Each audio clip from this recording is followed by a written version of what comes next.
જય મહાદેવ મિત્રો, આજે આપણે આવ્યા છીએ ચુરડી ગામે. ચુરડી ગામની અંદર જે આ ફાર્મ હાઉસ છે ભીમભાઈ નંદાણીયાનું, ત્યાં હું આવ્યો છું. જે મેં આગળ વિડીયો મૂક્યો હતો એમની અંદર કે કલમો લેવા માટે હું આવ્યો છું. અને ભીમભાઈને મળીને પણ મને આનંદ થયો. અને ભીમભાઈની અટક નંદાણીયા છે અને પહેલી વખત મેં એવું જોયું કે અત્યાર સુધી જેટલા પણ ફાર્મ હાઉસ જોયા, મેં ગઈકાલે માંગરોળની અંદર અનેક ફાર્મ હાઉસ જોયા. તો જનરલ એવું હોય છે કે મુસ્લિમ લોકો જ ફાર્મ હાઉસની અંદર કાર્યરત હોય છે, પરંતુ પહેલી વખત વૃંદાવન ફાર્મ હાઉસ અને ભીમભાઈ નંદાણી આપણે એની પાસેથી માહિતી લઈએ કે ભીમભાઈ, તમને આવો ફાર્મ હાઉસ કરવાની પ્રેરણા ક્યાંથી પ્રાપ્ત થઈ અને ક્યારથી તમારું આ ફાર્મ હાઉસ ચાલુ છે? મારે આજે 6-7 વર્ષથી ચાલુ છે. બરાબર. પેલા આંબાની જ કલમ બનાવતા. બરાબર. હાલ બધું ઘરનો, બહારથી ગોઠલી મગાવવાની, વલસાડ બાજુ દેશી ગોઠલી, એમાં કેસર હાળા ફળની કૂટો બેહાડવાનો. બરાબર.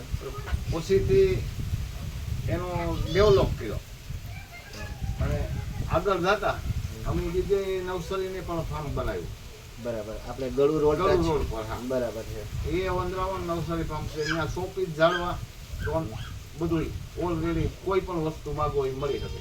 અને અમારે આપણે આમ તો આ હિન્દુ નાટમાં પહેલું જ ફાર્મ શોપીસ ઝાડનું બન્યું. 100% છે.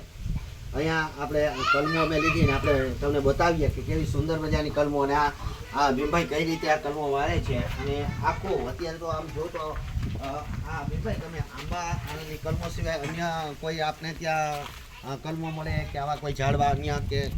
આગળ ચીકુડી, જમરૂખડી, હા. બીજા પછીથી 2-3-4 વેરાયટી આવે કલમોની. બરોબર.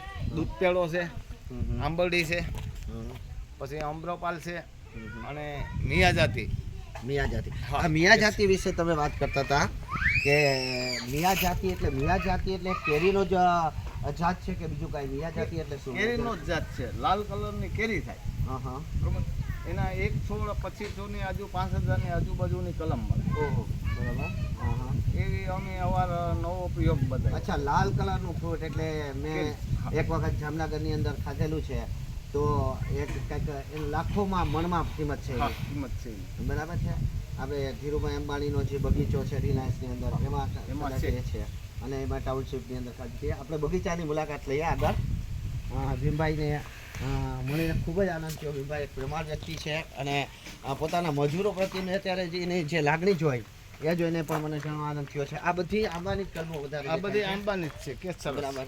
અને આ બધું આ પાઈ બનાવો છો, આમાંથી કલમો આપણે 3 ફૂટની આસપાસની, 3 થી 3.5 4 ફૂટની કલમો આપણે કરી છે. ભીમભાઈ, આ બધા લોકો આપણે અહીં સુધી દૂર સુધી આવે તો એ લોકો, કારણ કે રોડ ટચ જ્યારે મળતું હોય તો અહીંયા આ વાડી વિસ્તારની અંદર ચુરડી અને ચુરડીથી પણ પાછો 2-2.5 કિલોમીટર દૂર લોકો આવે તો એ શા માટે આવે? તમારામાં એવી કાંઈ ખૂબી ખરી? એક જ છે દાદા કે અમે કોઈ જાતનો દગો કરતા નથી. બરાબર. વસ્તુ ઓરિજિનલ જ દેવાની, ભાવ રિઝનેબલ લેવાનો. અને આ બધી વસ્તુ છે એ 5 વર્ષે ખબર પડે કઈ ક્વોલિટીનો સોડો હશે. બધી જવાબદારી આપણી આઈની પેઢી છે. આઈના વેચીએ, બારોબાર પણ વેચીએ. સુરત બાજુ અમે જાજા વાવેતર કર્યા, કારણ ડાંગ બાજુ હાલે, પછી આ મીઠાપર દ્વારકા બાજુ એ હાલે, જામનગર બાજુ ભાણવડ તાલુકામાં પણ વાવેતર કર્યા.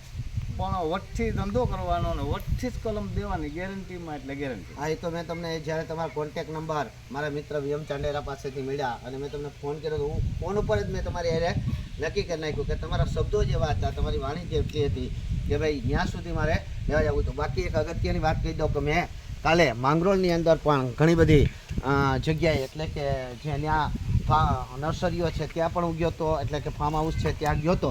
પરંતુ અહીંયા જે એક ખાસ વાત અત્યારે ભીમભાઈ તમને ચોખ્ખું દિલથી કહી દઉં કે જે જ્ઞાનો ભાવ હતો એ જ કારણ કે આ મારો વિષય નથી, પરંતુ જે ખેડૂત મિત્રો મારી સાથે આવ્યા હતા એ લોકોનું કહેવાનું એવું હતું ને જે તમે મને ફોટા અને વિડીયો મોકલા આમ સાઇઝ રાખીને એ પ્રમાણે ત્યાં કરતાં તમે મને 50% કિંમતે આ વસ્તુ આપી છે.